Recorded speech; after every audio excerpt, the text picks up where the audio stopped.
முதல்ல பாக்குறது ஒரு விஷயத்த, இந்த நட்சத்திரம் அப்படிங்கக்கூடிய விஷயத்த நம்ம பார்ப்போம். ஏன்னா எல்லாருமே எடுத்த உடனே நம்ம பாட்டுக்கு அவங்க பாட்டுக்கு வீடு கட்டுற விஷயத்துக்கு வந்துடுறாங்க. இதுல நட்சத்திரம் தான் இருக்கிறதுலயே ரொம்ப ரொம்ப வலிமை. அதாவது ஒரு கிரகம் எந்த வீட்டுல உட்கார்ந்து இருக்கிறாரு அப்படிங்கிறதுல பொதுவான விஷயம்தான். ஆனா அந்த கிரகம் எந்த நட்சத்திரத்துல உட்கார்ந்து இருக்கிறாரு அப்படிங்கறத தான் நம்ம மென்ஷன் பண்ணுவோம். அதுதான் நம்ம சாரநாதன்பாங்க. சாரம் பார்த்தது சோரம் போகாது அப்படிம்பாங்க. சாரம்னா என்ன? அதாவது ஒரு கட்டடத்தை மேல மேல மேல மேல ஒரு 2 மாடி 3 மாடி கட்டுறோம் அப்படின்னோம்னா அது சாரம். அது அப்படியே ஒவ்வொரு சாரமா, அதாவது ஆள் நிக்கிறதுக்கு தகுந்தாற் போல் ஏணி படிக்கட்டு மாதிரி அப்படியே மரத்துக்களை போட்டு போட்டு அப்படியே கட்டிக்கிட்டு கடைசி வரைக்கும் கொண்டு போவாங்க. அது என்னன்னா ஒரு விதத்துல அவனுடைய வளர்ச்சிக்கு லிப்ட். அதுதான் சாரம். அப்ப நம்மளுடைய வளர்ச்சிக்கு ஒரு லிப்ட் அப்படின்னா சாரம் தான். சாரம் என்பது நட்சத்திரம்.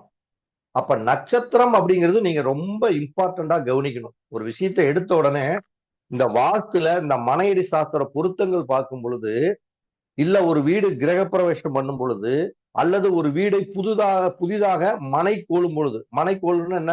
பூமி பூஜை போடுவதற்காக, வாஸ்து பூஜை செய்வதற்காக, நிலவுகால் வைப்பதற்காக, வீட்டுடைய மோல்டு போடுவதற்காக, ஒரு கிரகப்பிரவேசம் செய்வதற்காக, இது மாதிரி இந்த 4 விஷயங்களை இந்த நட்சத்திரத்தை வச்சுதான் நீங்க அழகா தெரிஞ்சுக்கணும்.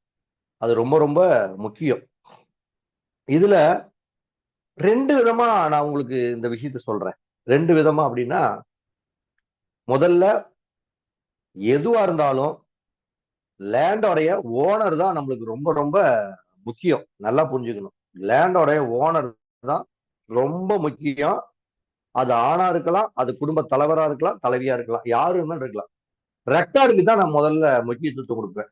முதல்ல நானே நிறைய டைம் சொல்லிக்கிறேன். வீட்டுடைய மனைவி, குடும்ப தலைவி யாரோ அவங்களத்தான் நம்ம மென்ஷன் பண்ணணும்னு நானே சொல்லியிருக்கிறேன். எப்ப? ஒரு 15, 20 வருஷத்துக்கு முன்னாடி எல்லாம் நானே சொல்லியிருக்கிறேன். ஆனா நானே அதை அப்படியே நடைமுறையில சில விஷயங்கள் இது தப்பு, இதெல்லாம் நம்ம பார்க்க கூடாது அப்படிங்கிறது நிறைய விஷயத்த நானே ஃபாலோ பண்ணி பண்ணி அதுல நிறைய தோத்து போன விஷயங்களை எல்லாம் கண்டுபிடிச்சுதான் அப்படி கிடையாது. எப்பயுமே பத்திரம் யாரு பேர்ல இருக்குதோ அவங்களுக்கு தான் மெயினா அதை யூஸ் பண்ணணும். அதைத்தான் நம்ம எடுத்து செயல்படுத்தினா தான் சக்சஸ் ஆக முடியும்னு அதை ஒரு அனுபவத்துல கண்டுபிடிச்சோம். அப்ப பத்திரப்பதிவு மொத்தம் ரொம்ப முக்கியம். ஒரு பத்திரப்பதிவே இல்லப்பா, லேண்டோட ஓனருக்கு ஜாதகம் இல்ல. அப்ப ஜாதகம் இல்லைன்னா நம்ம என்ன சொல்லிக்கிறோம்? மனைவியோட ஜாதகத்தை இருந்தா மனைவியோட ஜாதகத்தை எடுத்துக்கலாம். இல்லாத பட்சத்துக்கு, மனைவிக்கும் ஜாதகம் இல்லை அப்படிங்கிற பட்சத்துக்கு, வீட்டுடைய குடும்பத்தில் இருக்கக்கூடிய, அது மூத்த பையனா இருக்கலாம், மூத்த பொண்ணா இருக்கலாம், அவங்களுடைய ஜாதகத்திலிருந்து அப்பாவுடைய ஜாதகத்தை நம்ம ஒரு கணக்கு போடலாம்.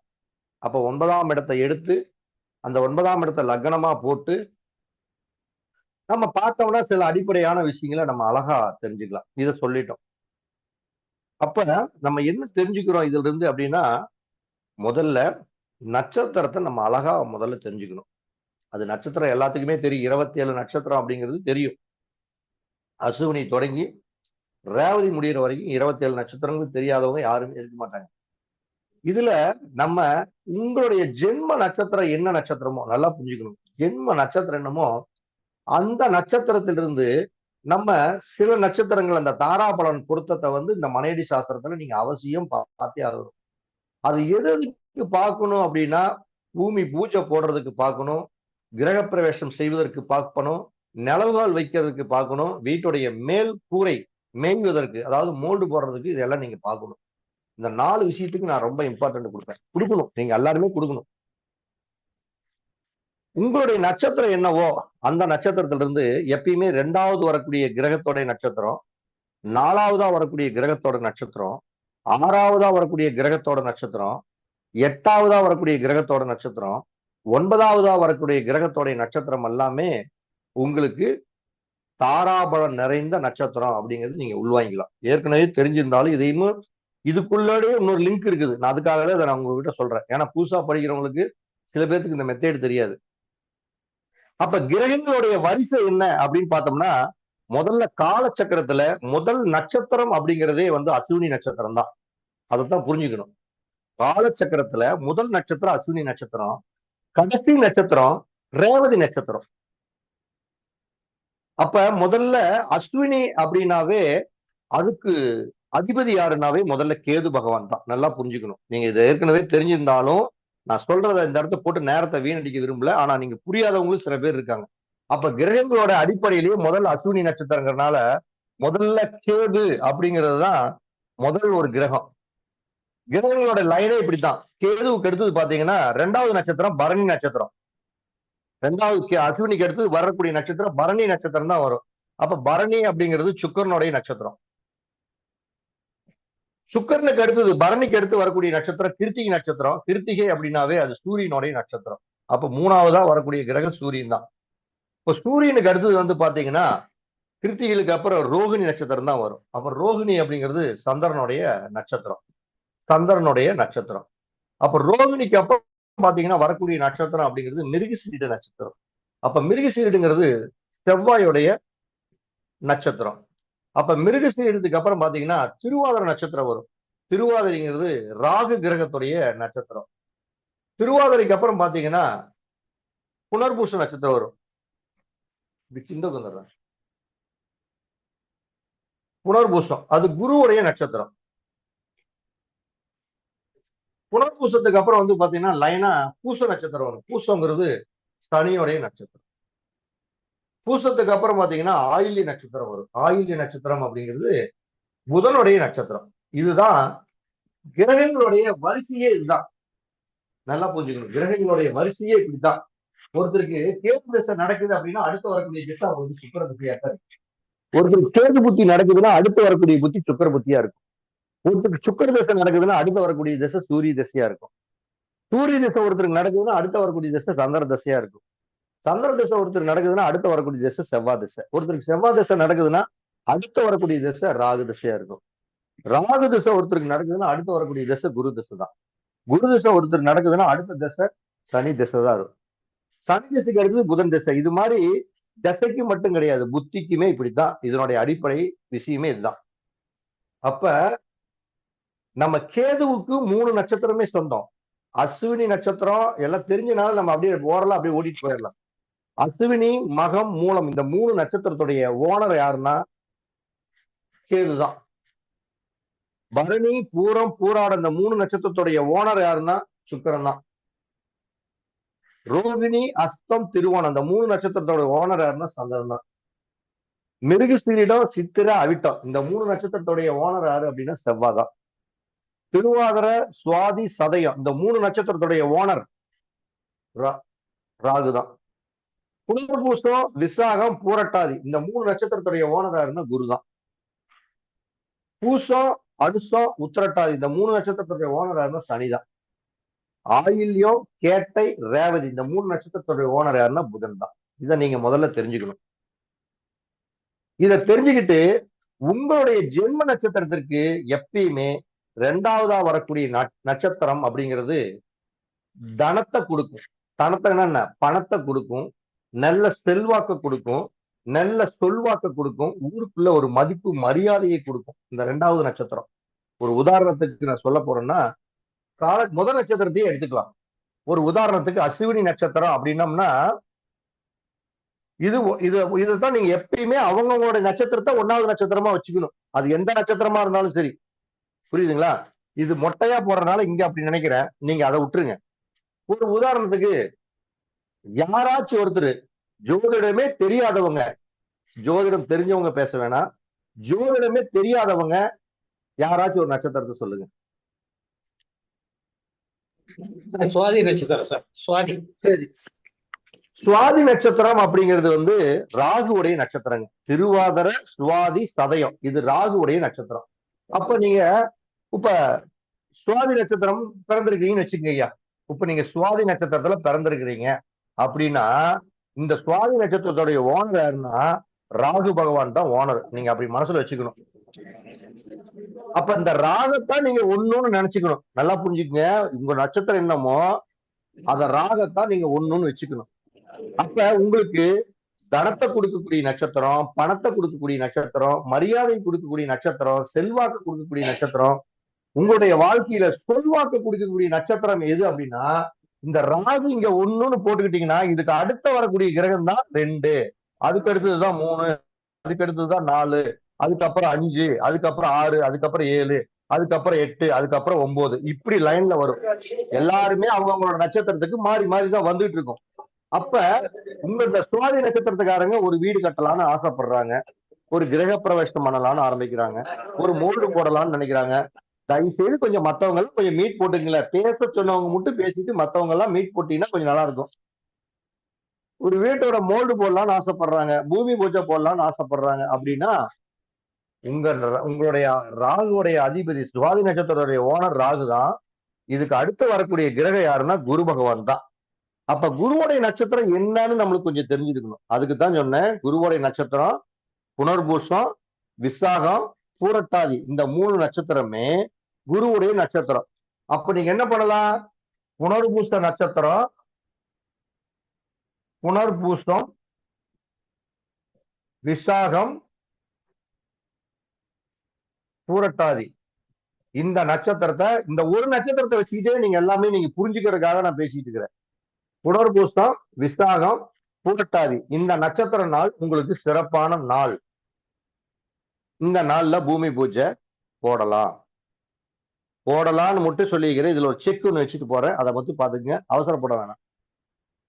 சரி, அடுத்தது நான் என்ன சொல்றேன், அவங்களுடைய நட்சத்திரத்திலிருந்து 2வது நட்சத்திரமும், 4வது நட்சத்திரமும், 6வது நட்சத்திரமும், 8வது நட்சத்திரமும், 9வது நட்சத்திரம் அப்படின்னு என்னன்னா, 2வதா வரக்கூடிய கிரகம் என்னவோ அந்த கிரகத்தோட நட்சத்திரம், 4வதா வரக்கூடிய கிரகம் என்னவோ அந்த கிரகத்தோட நட்சத்திரம். அந்த 4வதா வரக்கூடிய ஒரு கிரகம் சொல்றோம் பாத்தீங்களா, அதுல கடைசியா வரக்கூடிய நட்சத்திரம் அப்படிங்கிறது அந்த 22வதா வரக்கூடிய நட்சத்திரம் வைநாசிக நட்சத்திரம். அதை ஒண்ணு மனசுல வச்சுக்கணும் நீங்க. 6வதா வரக்கூடிய நட்சத்திரம் அவங்க கோர்ட்டு கேஸ், வம்பு வழக்கு, ஒரு வெற்றி காணலாம்னு நினைக்கிறது, ஒரு ஹாஸ்பிட்டல் சம்பந்தப்பட்ட விஷயங்களுக்கு போறது, இது எல்லாமே இந்த 6வது நட்சத்திரம் மிகப்பெரிய வெற்றி தரும். நல்லா புரிஞ்சுங்க. 4வது நட்சத்திரம் ஒரு நிலம் வாங்குறதுக்கு, பூமி வாங்குறதுக்கு, சொத்து வாங்குறதுக்கு, ஒரு பள்ளிக்கூடம் போய் சேர்றதுக்கு, காரு வாங்குறதுக்கு, பங்களா வாங்குறதுக்கு, பைக் வாங்குறதுக்கு, இப்படி 4ஆம் பாவ காரகம் சம்பந்தப்பட்ட அனைத்து விஷயங்களுக்குமே இந்த 4வது வரக்கூடிய கிரகத்தோட நட்சத்திரம் உங்களுக்கு சிறப்பு. அதுலயும் 4வதா வரக்கூடிய நட்சத்திரத்துல 22வது நட்சத்திரம் ஒண்ணு வரும். அந்த நட்சத்திரத்தை நீங்க தவிர்த்துக்கணும். இது அப்படியே பேசிக்குவோம். இந்த வீடியோவை ஜோதிடர்களுக்கு தெரியும், அது ஓகே. ஆனா ஜோதிடர்களுக்கு இதுக்குள்ளேயே ஒரு செட் வச்சிருக்கிறேன் நான், அதுக்காக தான் அதை பேசிட்டு இருக்கிறேன். அடுத்தது 6வதா வரக்கூடிய நட்சத்திரம், நீங்க ஒரு கோர்ட்டு கேஸ் வம்பு வழக்கு, எதிரி வெல்ல போலான்னு நினைக்கிறீங்க, ஒரு ஹாஸ்பிட்டல் விஷயமா போறீங்க, ஒரு வழக்கு சார்ந்த விஷயத்துல வெற்றி பெறணும், எல்லாமே வெற்றி பெறணும் அப்படின்னா இந்த 6வது நட்சத்திரத்தை எடுத்து கையாளணும். இந்த 8வது நட்சத்திரம் அப்படிங்கிறது ஒரு ஜாதகருடைய எதிர்பாராமல் கிடைக்கக்கூடிய ஒரு அதிர்ஷ்டம். 8ஆம் இடம் தான். அப்ப எதிர்பாராமல் ஒரு விஷயத்தை நீங்க செய்யலாம்னு இருக்கிறவங்க எல்லாமே இந்த 8வது நட்சத்திரத்தை பயன்படுத்தலாம். இந்த 9வது நட்சத்திரம் அப்படிங்கிறது உயர் கல்வி படிக்க போறதற்கு, குலதெய்வம் கோயில் சம்பந்தப்பட்ட வழிபாடுகளை மேற்கொள்வதற்கு, நீண்ட தூர பயணங்கள், வெளியூர் வெளிநாடு வெளி வாசம், ஒரு இந்த இடத்துல இருந்து வேற இடத்துக்கு போய் ஒரு தொழில் ரீதியான வெற்றி செய்யறதுக்கு, ஒரு பொருளை ஏற்றுமதி செய்யறதுக்கு, இறக்குமதி செய்யறதுக்கு, இது எல்லாமே இந்த 9ஆம் இடத்துடைய தாரை சூப்பராக இருக்கும். அப்ப இதுக்கெல்லாம் என்ன தெரியணும், பாவகாரங்களும் கிரககாரங்களும் பிங்கர் டிப்ல தெரியணும். அதுக்காக தான் இன்னைக்கு நான் குழுவுல போட்டுட்டு இருக்கிறேன். அதெல்லாம் கொஞ்சம் எழுதி வச்சுக்கோங்க, இதெல்லாம் தெரியணும். அப்ப ஒருத்தர் சுவாதி நட்சத்திரத்துல பிறந்திருக்காருன்னு நம்ம சார் சொல்லியிருக்கிறாரு. அவருக்கு சுவாதி நட்சத்திரம் அப்படிங்கிறது திருவாதிரையும் ஒண்ணுதான், சுவாதியும் ஒண்ணுதான், சதயம் ஒண்ணுதான். இது 3மே ஒரே கிரகத்தோட நட்சத்திரம் தான், சதயம். இந்த 3 நட்சத்திரத்துக்காரங்களுக்கு இதுல யாரா இருந்தாலுமே நல்லா வச்சுக்கோங்க, இந்த 3 நட்சத்திரத்துல யாரு பிறந்திருந்தாலுமே சரி, நம்ம குழுவிலே இருக்கிறவங்க கூட அவங்க அவங்களுடைய ஓனர் ராகு தான் நினைச்சுக்கிட்டு, இந்த ராகுக்கு அடுத்த கிரகம் இப்படி லைன், இது லைன் தெரியணும் உங்களுக்கு. புனர்பூசம் விசாகம் பூரட்டாதி இந்த நட்சத்திரத்துல நீங்க நான் சொல்லக்கூடிய பூமி பூஜை போடுறது, கிரக பிரவேசம் செய்வது, நிலவுகால் வைப்பது, ஒரு மோல்டு போடுவது, மேற்கூரை மேய்வது, இது எல்லாமே சிறப்புன்ட்ட. இதுக்கப்புறம் 4வதா வரக்கூடிய தாரை எது? 1 2 3 4 புதன். அப்ப புதனுடைய நட்சத்திரம் என்னன்னு நம்மளுக்கு தெரியணும். புதனுடைய நட்சத்திரம் ஆயில்யம், கேட்டை, ரேவதி. இந்த 3 நட்சத்திரமும் புதனுடைய நட்சத்திரம். இது 4வது தாரைக்கு வரக்கூடியது. நல்லா புரிஞ்சுக்கங்க, இது 4வது தாரை. இந்த புனர்பூசம் விசாகங்கிறது 2வது தாரை. தாரா பலன்ல 2வது தாரா பலன். இது 4வது தாரா பலன். இந்த நாள்லயுமே இந்த சுவாதி நட்சத்திரத்துல பிறந்தவங்களா இருந்தாலும் சரி, அவங்களுக்கு மட்டும் பேசிட்டு இருக்கிறோம். ஆயில்யம், கேட்டை, ரேவதி இந்த நட்சத்திரம் வர்ற நாள்ல நிலம் வாங்குறது, பூமி வாட்டுறது, நல்ல காரியங்களை பூரா சூப்பரா செய்யலாங்க. அதுல எந்த மாற்றம் இல்லை. ஆனா இந்த 4வது தாரையில ஒரு நட்சத்திரம் இருக்குது, 22வது நட்சத்திரம். எது? சுவாதியிலிருந்து எண்ணி எண்ணி பார்க்கணும். சுவாதி, விசாகம், அனுசம், கேட்டை, மூலம், பூராடம், உத்திராடம், திருவோணம், அவிட்டம், சதயம், பூரட்டாதி, உத்திரட்டாதி, ரேவதி, அசுவினி, பரணி, கிருத்திகை, ரோகிணி, மிருகசீடம், திருவாதிரை, புனர்பூசம். எந்த நட்சத்திரம் வரும்? ஏதாவது சொல்லுங்களேன் பார்ப்போம். சுவாதி, விசாகம், அனுசம், கேட்டை, மூலம், பூராடம், உத்திராடம், திருவோணம், அவிட்டம், சதயம், பூரட்டாதி, உத்திரட்டாதி, ரேவதி, அசுவினி, பரணி, கிருத்திகை, ரோகிணி, மிருகசீடம், திருவாதிரை, புனர்பூசம், பூசம், ஆயில்ய நட்சத்திரம். இந்த நட்சத்திரம் இருக்குது பாத்தீங்களா? இந்த சுவாதி நட்சத்திரத்துக்காரங்க ஆயில்ய நட்சத்திரம் 22வது நட்சத்திரமா வரும். இந்த நாள் அவர்களுக்கு கொடூரமான நாள் அப்படிங்கறத நினைச்சுக்கணும். எந்த ஒரு சுபகாரியங்களையும் செய்யக்கூடாது. ஒரு திருமணம் பண்ணுவது இருந்தாலும் சரி, பண்ணக்கூடாது. ஒருத்தருக்கு பணம் வட்டிக்கு விடுறோம், இந்த நட்சத்திரத்துக்காரங்கிட்ட பண்ணக்கூடாது. இதே இந்த நட்சத்திரத்துக்காரத்தோட பொண்ணை கல்யாணமே பண்ணக்கூடாது. இதே இந்த நட்சத்திரத்துக்காரங்களோட ஒரு தொழில் ரீதியான பிசினஸ் பார்ட்னரா அமைக்கிறது வச்சுக்கவே கூடாது. எப்பயுமே இந்த நட்சத்திரத்துக்காரங்க கிட்ட கொஞ்சம் முன்னெச்சரிக்கையாக இருக்க வேண்டும். இந்த நட்சத்திரத்தை தவிர்க்க வேண்டும். இல்லைன்னா அவங்களுக்கு செக் அப்படின்னு அர்த்தம். இது நீங்க எல்லாம் புரிஞ்சுக்கணும். இதே மாதிரிதான் நீங்க எல்லாம் பாத்துக்கணும். இப்ப இந்த திருவாதிரை நட்சத்திரத்துக்கு 22வது நட்சத்திரம் எதுன்னு பார்க்கணும். அது ரேவதி நட்சத்திரமா வரும். சதய நட்சத்திரத்துக்கு கேட்ட நட்சத்திரம் வரும். இது எல்லாமே அவங்களுக்கு 22வது நட்சத்திரமா வரும். நீங்க பாத்துக்கணும். அப்ப இந்த நட்சத்திரத்துக்காரங்களுக்கு ஆயில்ல மட்டும் தவிர்த்துக்கணும். இந்த நாள்ல பூமி பூச்சை போடக்கூடாது, கிரக பிரவேசம் பண்ணக்கூடாது. புரிஞ்சுக்கிட்டீங்களா? சரி, அடுத்தது 6வது வரக்கூடிய தாராபலன் எது?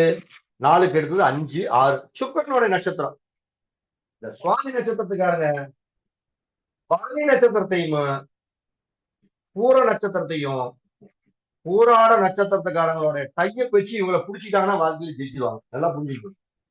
சதய நட்சத்திரத்துக்காரங்களுக்கு இந்த சுவாதி நட்சத்திரத்துக்காரங்களுக்கும் சதய நட்சத்திரத்துக்காரங்களுக்கும் திருவாதிரை நட்சத்திரத்துக்காரங்க, இந்த 3 நட்சத்திரத்துக்காரங்க உங்க வாழ்க்கையில ஜெயிக்கணும் அப்படின்னா இந்த பரணி, பூரம், பூராடம் இந்த நட்சத்திரத்துக்காரங்க கிட்ட டைய வச்சு அவங்க கிட்ட விசுவாசமா நடந்து அவங்க கிட்ட எல்லாருமே அவங்களுடைய நட்சத்திரத்துக்கு 6வது நட்சத்திரமா யார் வர்றாங்களோ, 6வது கிரகம் என்ன கிரகமா வருகிறதோ அந்த கிரகத்தோட நட்சத்திரத்துக்காரங்க கிட்ட ஒரு உறவு முறைகளை வச்சுக்கிட்டா அவங்க எப்படியாவது உங்களை பெரிய லெவலுக்கு கொண்டாந்து விட்டுருவாங்க.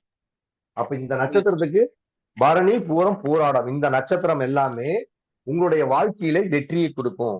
இது வீடு கட்டுறதா இருந்தாலும் சரி, நிலம் வாங்குறதா இருந்தாலும் சரி, பூமி பூஜை போடுறதா இருந்தாலும் சரி, எந்த ஹாஸ்பிட்டல் போய் படுறதா இருந்தாலும், எந்த ஒரு நல்ல காரியங்களுக்கும் இந்த நட்சத்திரத்தை சிறப்பாக பயன்படுத்தினால் அவர்களுக்கு ஒரு வெற்றி உண்டு. ரைட். அடுத்தது 8வது வரக்கூடிய நட்சத்திரம் சந்திரனுடைய நட்சத்திரம். அப்ப சந்திரனுடைய நட்சத்திரம் என்னன்னு தெரியணும். ரோஹிணி, அஸ்தம்,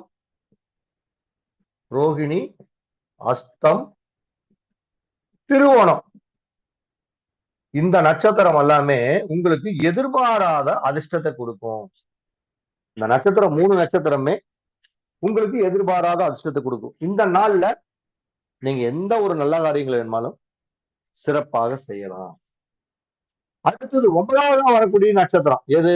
செவ்வாயோட நட்சத்திரம். அப்ப செவ்வாயோட நட்சத்திரம் என்ன? மிருகசீரிடம், சித்திர, அவிட்டம். இந்த நட்சத்திரம் எல்லாமே ஒரு விதத்துல கிளாஸ் நடந்துட்டு இருக்குது, அப்புறமே கிளாஸ் சொல்றேன்.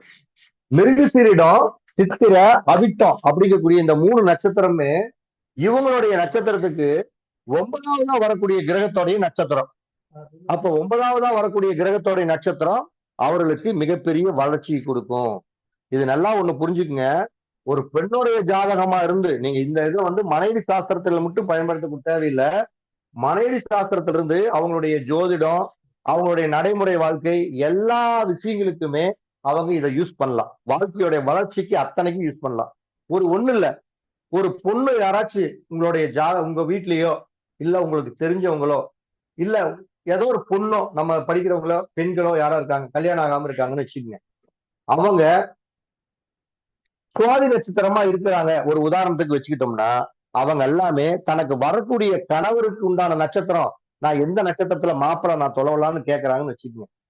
நம்ம இதுல எழுதியிருக்கிற நட்சத்திரத்தை பூராமே இந்த நட்சத்திரத்தை முதல்ல மாப்பிள்ளைக்கு பொருத்தம் பார்க்கறதுக்கு எடுத்து வச்சுக்கலாம்.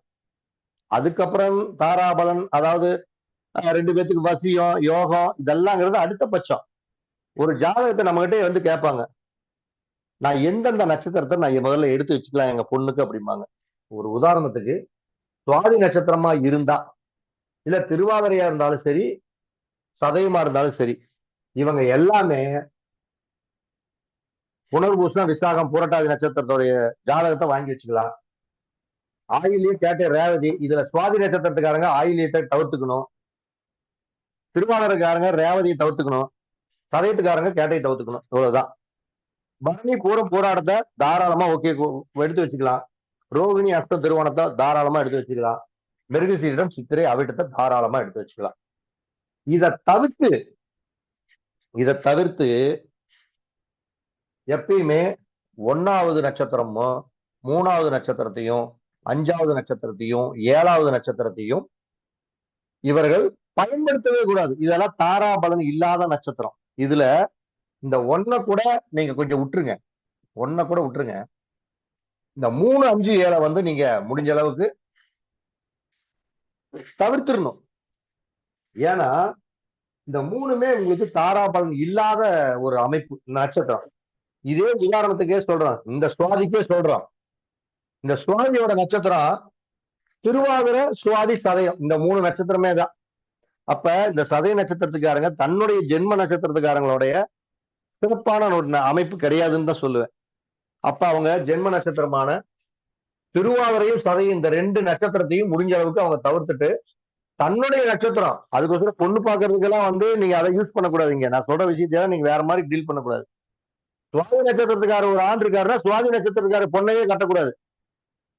கட்டுனா அவங்களுக்கு கழுத்து பொருத்தம் இருக்காது, மாங்கல்ய பொருத்தம் வராது. அதை பார்த்துக்கணும், ரத்தட்டு. அப்ப இந்த சுவாதி நட்சத்திரத்துக்காரங்க இவங்களுடைய 3வது நட்சத்திரம் எது? ராகு 1னா சனியோட நட்சத்திரம் பூசம், அனுஷம், உத்தரட்டாதி. இந்த நட்சத்திரம் வரக்கூடிய நாட்கள்ல அவங்க எந்த ஒரு வீடு சம்பந்தப்பட்ட விஷயங்களுக்கும், கட்டிடம் சம்பந்தப்பட்ட அனைத்து விஷயங்களுக்கும், வாஸ்து சம்பந்தப்பட்ட அனைத்து விஷயங்களுக்கும் இந்த 3வதா வரக்கூடிய புனர்பூசம், விசாகம், பூரட்டாதி நட்சத்திரங்களை, புனர்பூசம் இல்ல, பூசம், அனுஷம், உத்தரட்டாதி நட்சத்திரத்தை தவிர்த்து கொள்ள வேண்டும். அந்த நட்சத்திரத்தினால எல்லாம் பண்ணா ஏதோ ஒரு விபத்துகளை சந்திப்பாங்க, சிக்கல்ல போய் மாட்டிக்குவாங்க. அத மனசுல வச்சுக்கணும். அடுத்து 5வதா வரக்கூடிய நட்சத்திரம், 5வதா வரக்கூடிய கிரகத்தோட நட்சத்திரம் எது? கேதுவோட நட்சத்திரம். அசுவினி, மகம், மூலம். நல்லா புரிஞ்சுக்கங்க. கேதுவோட நட்சத்திரம் அசுவினி, மகம், மூலம். இந்த 3 நட்சத்திரத்தையும் நீங்க தவிர்த்துக்கணும். ஏன்னா ராகுவோட நட்சத்திரத்துக்காரங்க எப்பயுமே கேதுவோட நட்சத்திரத்தை தவிர்த்துக்கிறது நல்லது. அதனாலதான் ஜாதகத்துல ராகு கேதுவோட நட்சத்திரத்தில் இருக்கக்கூடாது, கேது ராகுவோட நட்சத்திரம் இருக்கக்கூடாது. அதாவது பாம்பும் தலையும் எப்பயுமே ஒண்ணு சேரவே சேராது. அப்படி சேர்ந்தா அது பிரச்சனைன்னு அர்த்தம். சேராம இருக்கணும். ஒருத்தருக்கு ராகு திசை நடக்குது, கேதுவோட நட்சத்திரத்துல திசை நடத்தினா டேஞ்சர்னு அர்த்தம். ஒருத்தர் ராகு புத்தி நடக்குது, கேதுவோட நட்சத்திரம் இருந்து புத்தி நடத்தினா அந்த புத்தி அவங்களுக்கு சிறப்பில்லைன்னு நம்ம தெரிஞ்சுக்கலாம். அப்ப 5வதா வரக்கூடிய கேதுவோட நட்சத்திரத்துல இது வரக்கூடாது. அந்த நட்சத்திரத்தை நீங்க வீடு கட்டுறதுக்கெல்லாம் யூஸ் பண்ணவே கூடாது. அப்படி பண்ணுனா பிரச்சனை சந்திப்பீங்கன்னு அர்த்தம். 7வதா வரக்கூடிய கிரகத்தோட நட்சத்திரம் எது? சூரியனோட நட்சத்திரம். கிருத்திகை, உத்திரம், உத்திராடம். இந்த நாளை, இந்த நட்சத்திரத்தை நீங்க பயன்படுத்த கூடாது. இதுல எல்லாம் என்ன தெரிஞ்சுக்கணும்னா, இந்த கிரகத்தோடைய அடிப்படையை தான் தெரிஞ்சுக்கிட்டு நீங்க என்ன நட்சத்திரமோ அந்த நட்சத்திரத்துடைய ஓனர் யாருன்னு முதல்ல தெரிஞ்சுக்கிட்டு தான் அந்த கிரகத்தை இப்படி லைனா போட்டுக்கிட்டு உங்களுடைய கிரகத்துடைய நட்சத்திர நாதன் ஓனர் யாரோ அவருடைய அவருக்கு ரெண்டாவதா வரக்கூடிய கிரகத்தோடைய நட்சத்திரம், நாலாவதா வரக்கூடிய கிரகத்தோடைய நட்சத்திரம், ஆறாவதா வரக்கூடிய கிரகத்தோட நட்சத்திரம், எட்டாவதா வரக்கூடிய கிரகத்தோட நட்சத்திரம், ஒன்பதாவது வரக்கூடிய கிரகத்தோடைய நட்சத்திரம் அனைத்துமே உங்களுக்கு மிகப்பெரிய வளர்ச்சி கொடுக்கும். இந்த நாள்ல வாஸ்து போடலாம், பூமி பூஜை போடலாம், கிரக பிரவேசம் பண்ணலாம், திருமணம் பண்ணலாம், உங்களுடைய சுப காரியங்கள் அனைத்தையும் பண்ணலாம். ஆனால் நாலாவதா வரக்கூடிய அந்த சேமத்தாரை, சுகத்தாரை என்று சொல்லக்கூடிய தாரையில் மட்டும் உங்களுக்கு ஒரு 22வது நட்சத்திரம் ஒண்ணு இருக்கும். அந்த நட்சத்திரம் என்பது வைநாசிகம், வதைத்து விடும், வாழ்க்கையை சிதைத்து விடும். அதை தவிர்த்துக்கணும் எல்லா காரியங்களுக்குமே. அதே மாதிரி இந்த 1, 3, 5, 7 அப்படிங்கக்கூடிய நட்சத்திரத்தையும் அதை தவிர்த்துக்கணும். அதை தவிர்த்துக்கிட்டா பிரச்சனை இல்லாம போலாம். அதுல என்னன்னா ஜென்ம நட்சத்திரம் வர நாள்ல சில காரியங்களை செய்யலாம். என்ன செய்யலாம்? கிரக பிரவேசம் செய்யலாம், தாராளமா செய்யலாம். ஜென்ம நட்சத்திரத்தன்னைக்கு பூமி பூஜை போடலாம். இதுல நீங்க ஒரு விஷயம், ஜென்ம நட்சத்திரத்துல பூமி பூஜை போடுறதோ, பூமி நிலம் வாங்குவதோ, ஒரு டாக்குமெண்ட் பத்திரப்பதிவு பண்ணுவதோ, கிரக பிரவேசம் பண்ணுவதோ, மோல்டு போடுறதோ, இதெல்லாமே சிறப்பாக ஜென்ம நட்சத்திரத்துல தாராளமாக பண்ணலாம். இதுதான் நம்ம ஒருத்தருக்கு தாராபலன் பார்க்கக்கூடிய ஒரு அமைப்பு. இப்ப இதுலயே இன்னொன்று அடுத்த ஸ்டெப் ஒண்ணு இருக்குது. இதுல யாராருக்கு என்ன புரிஞ்சுது, என்ன புரியல, புரியாதவங்க மட்டும் கொஞ்சம் பேசுங்க. ஆனா புரியாதவங்க என்னன்னா இந்த கிரகத்தோட அடிப்படை லைன் தெரியணும், ஒவ்வொரு கிரகத்துக்கு எந்தெந்த நட்சத்திரம்னு தெரியணும். அப்ப நீங்க இது மாதிரி சுவாதி நட்சத்திரத்துக்கு தான் இப்படி சொல்லிட்டோம். இதே வேற ஒருத்தர் நட்சத்திரம் ஒரு பேச்சுக்கு சொல்றேன். யாராச்சும் ஒருத்தர் புனர்பூச நட்சத்திரமா இருக்கலாம், இல்ல பூச நட்சத்திரமா இருக்கலாம், புனர் விசாக நட்சத்திரமா இருக்கலாம், இல்ல புரட்டாதி நட்சத்திரமா இருக்கலாம். அப்படின்னா அவங்க என்ன பண்ணணும், குருவத்தான் ஒண்ணுன்னு எடுத்துக்கிட்டு மித்ததெல்லாம் அப்படியே லைனா 2, 3, 4ன்னு போட்டு வரணும். ஒருத்தர் உதாரணத்துக்கு பரணி நட்சத்திரத்துல இருக்கிறாங்கன்னா சுக்கரநாத்து நட்சத்திரம், பரணி பூரம் பூராடங்கிறது சுக்கரனோட நட்சத்திரம். அப்ப சுக்கரனைத்தான் ஒண்ணுன்னு போட்டுக்கிட்டு அடுத்து வரதெல்லாம் 2, 3, 4ன்னு போட்டு வரணும். இது மாதிரி உங்களுடைய நட்சத்திரம்னா என்னவோ அந்த கிரகத்துல இருந்துதான் நீங்க 1, 2, 3ன்னு போட்டு போகணுமே தவிர வேற மாதிரி போடக்கூடாது. கிரகங்களுடைய வரிசை இப்படித்தான், மாறவே மாறாது. இதுல யாருக்குங்க ஐயா என்னங்க ஐயா டவுட்டா இருக்கிறவங்க நட்சத்திரம் யாரு கொடுத்தாருங்க? யாருங்க நட்சத்திரம் பேர சொன்னாருங்களா? அவர் யாருன்னு? சிவராஜ் ஸ்ரீனிவாசன். அவருதான் பேச மாட்டேங்கிறீங்களே, உங்களுக்காக தான் இவ்வளவு நேரம் கத்திட்டு இருந்தோம். இல்ல சார், நீங்க சொல்றத வாட்ச் பண்ணிட்டு இருக்கேன். புரியுது சார், நல்லா புரியுது. இதே மாதிரிதான் சொல்லுங்க ஏன் கடை தெரியுங்களா ஐயா சிவராஜ் ஐயா? சார் ஐயா பரணி நட்சத்திரம் ஐயா, அதனால முடிச்சுக்கலாம். எப்படிங்க ஐயா? முருகன் பேசுறீங்க. சொல்லுங்க ஐயா முருகன் ஐயா. ஐயா இப்போ 22வது வைநாசிக நட்சத்திரம் அதை செய்யக்கூடாதுன்றது நம்ம ரூல். ஏற்கனவே செஞ்சிருந்தாங்கன்னா அதுல இருந்து வெளியே வர்றது எப்படிங்க? செஞ்சிருந்தா அவன் தலைவர்கிட்ட அனுபவிச்சே தீரணும், இதுதான் விதி. அதுக்கு மேல வேற வழியே இல்லை. ஏன்னா தெரியாம கூட செஞ்சிருப்பாங்க. அது ஐயா செஞ்சுட்டாங்கன்னா வேற வழியே கிடையாதுங்க ஐயா, அனுபவிச்சுதான் ஆகணுங்கிறது தாங்க ஐயா. நம்ம கிட்ட என்னன்னா இந்த எந்திரம் வைக்கிறது, தந்தரம் வைக்கிறது, தகுடு வைக்கிறது, இதெல்லாம் ஒரு பித்தலாட்டம். இதெல்லாம் வேலையே செய்யாதுங்க ஐயா. நீங்க ஒண்ணு நல்லா புரிஞ்சுக்கங்க, இதெல்லாம் வேலையே செய்யாதுங்க ஐயா. பணம் சம்பாதிக்கிறதுக்கு